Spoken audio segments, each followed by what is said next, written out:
Сәлеметсіздер ме оқушылар? Бүгін бізде 2-ші сыныптың математикасы 118-ші сабақ. Өзіңді тексер. Есеп шығару тәсілдері.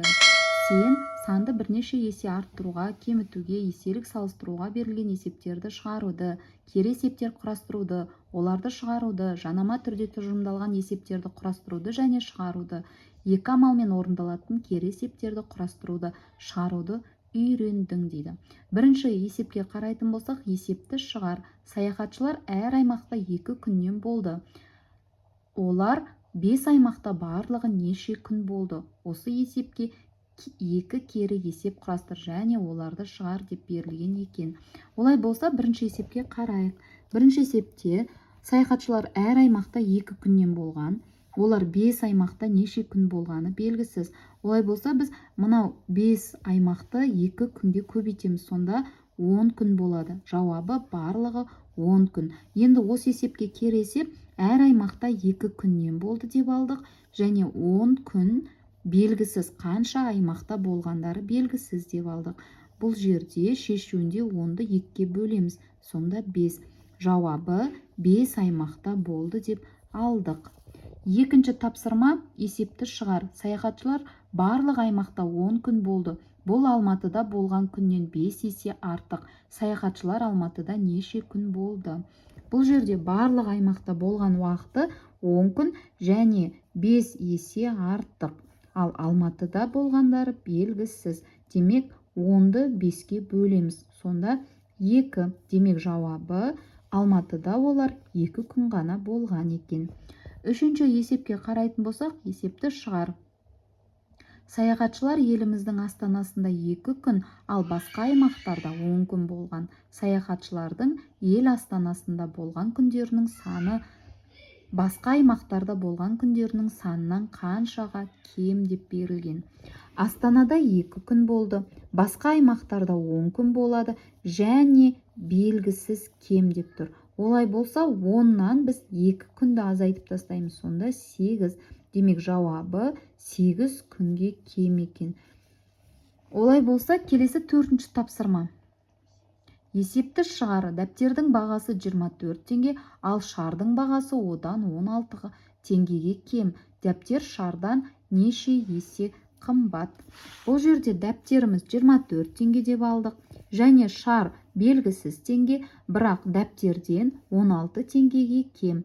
Енді неше есе қымбат екенін табуымыз керек. Ол үшін бірінші 24 теңгеден біз 16-ны алып тастадық. Сонда шардың бағасы 8 теңге болды.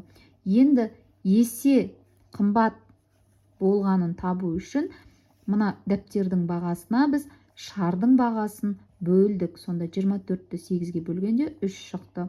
Демек, жауабы 3 есе қымбат болған екен.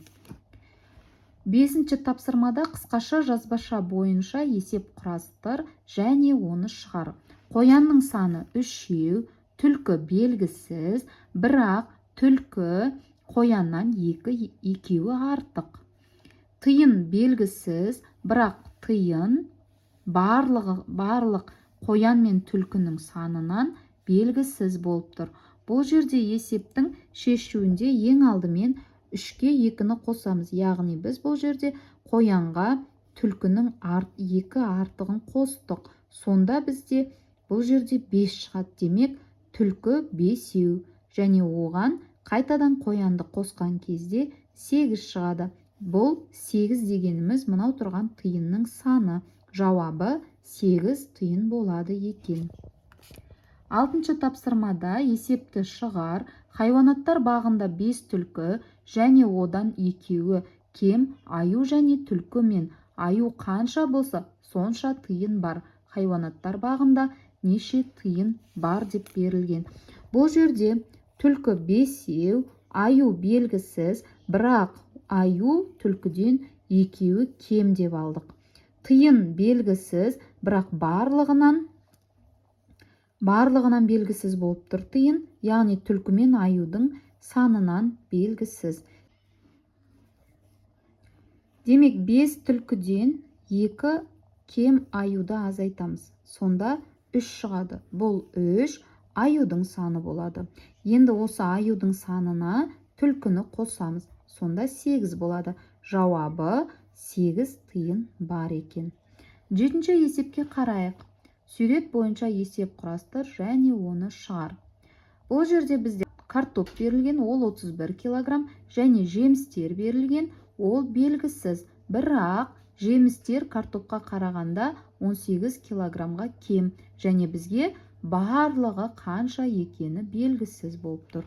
Бұл жерде шешуінде 31-ден картоптың санынан біз жемістердің салмағын алып тастаймыз. Яғни 31 килограммнан 18 килограммды алатын болсақ, 13 болады.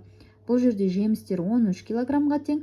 Енді картоп пен жемістердің санын қосамыз. 31-ге 13-ті қосатын болсақ 44. Демек барлығы бізде 44 килограмм. Жауабына барлығы 44 килограмм деп жазған болатынбыз.